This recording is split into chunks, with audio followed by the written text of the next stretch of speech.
What is up, people of the internet? It is me, Real American Politics, back in with a new video, and today, it is time that we do a deep dive into the new Arizona poll by the one, the only, Richard Barris. That is right, folks.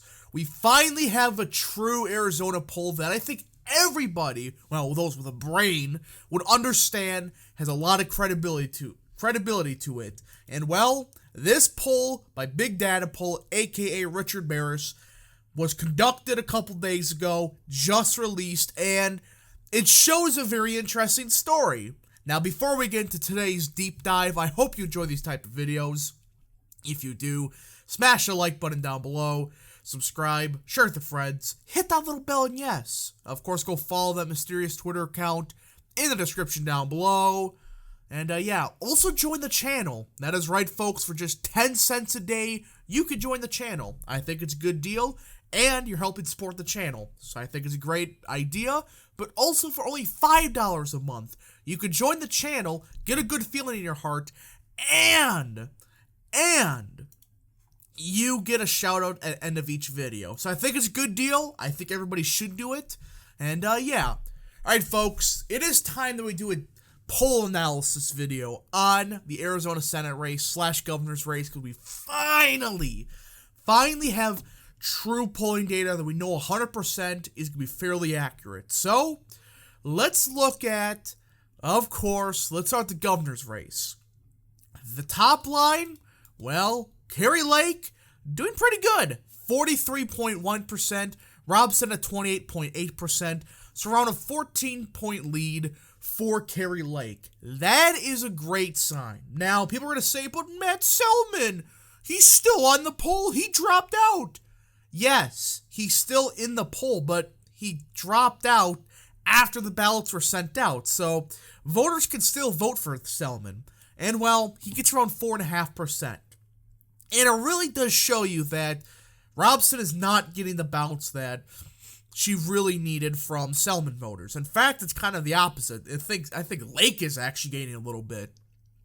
And you look at this here, there's still a lot of undecided voters left. And from this cycle, outside of Georgia, undecided voters tend to break for the Trump-endorsed candidate. What happened in Georgia was a lot of voters didn't know that, Trump endorsed anybody in that race. Well, it's quite obvious Trump endorsed Blake Masters and Kari Lake. I mean, Masters had Trump in his ads, saying, he's a great candidate, vote for him. That kind of stuff.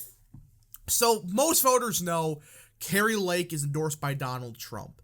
And you look at some of these crosstabs here, and it does show very intriguing things. The first thing is, well, the best voter demographic Kari Lake does is younger voters. Those below the age of 45, she's eviscerating Robson. Now, for the older voters, this is the old GOP guard.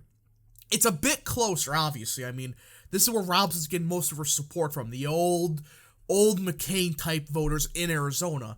Even then, Kari Lake's winning these voters. Sure, it's not by as much as younger voters, but still, this is a sign that the GOP, even in Arizona, is changing. The McCain types, yeah, they're starting to slowly go away.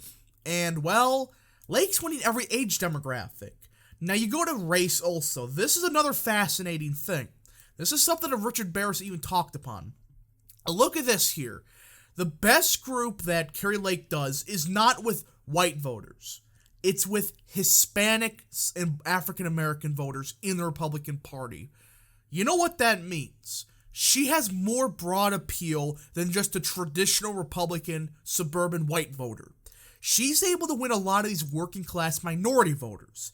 I mean, she's crushing her with Hispanics. And, Arizona has a lot of Hispanic voters.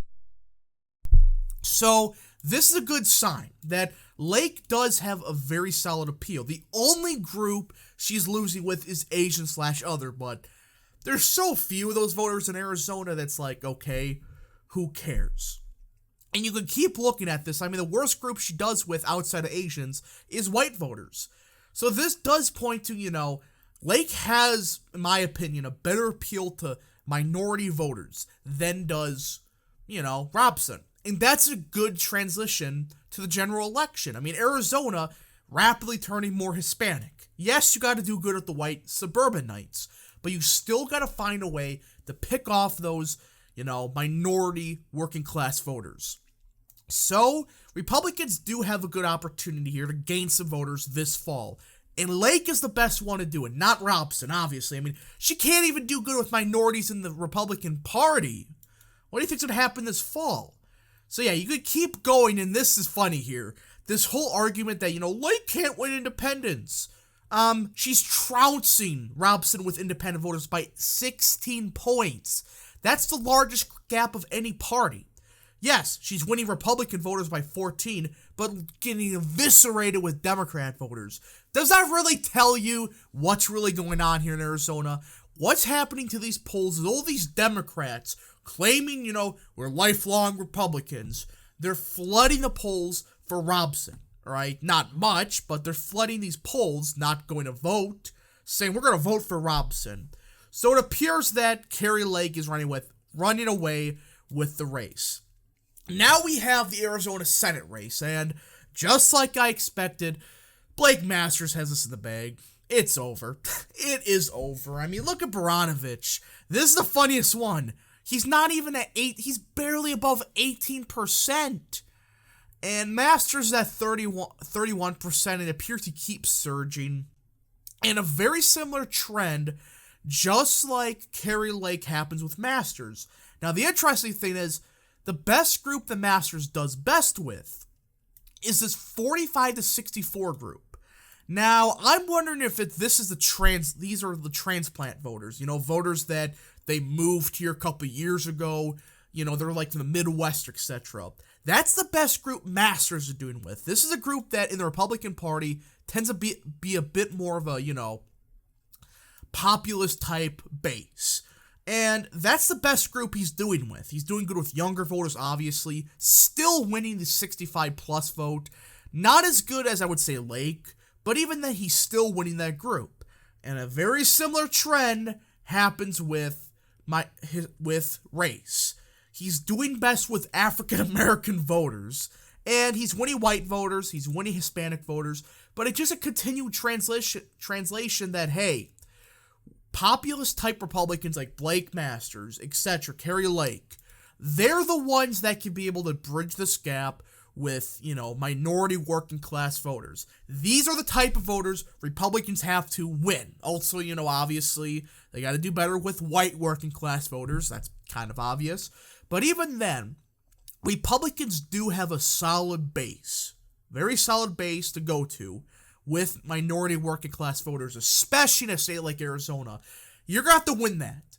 Yes, you got to do better in the suburbs. But these polls are showing that, it appears that Masters and Lake are doing good with the traditional Republican voter in the Maricopa County suburbs. Will that translate to the general? I don't know. But either way, folks, it appears that this race is kind of over for both of them. Blake Masters is going to be the nominee. Kari Lake more than likely will be the nominee as well. I hope you enjoyed this video. If you did, smash the like button down below, subscribe, share with your friends, hit that little bell, and yes. Of course, go follow that mysterious Twitter account in the description down below. And thank you so much for watching. We'll see you guys in the next video. Godspeed to all of you.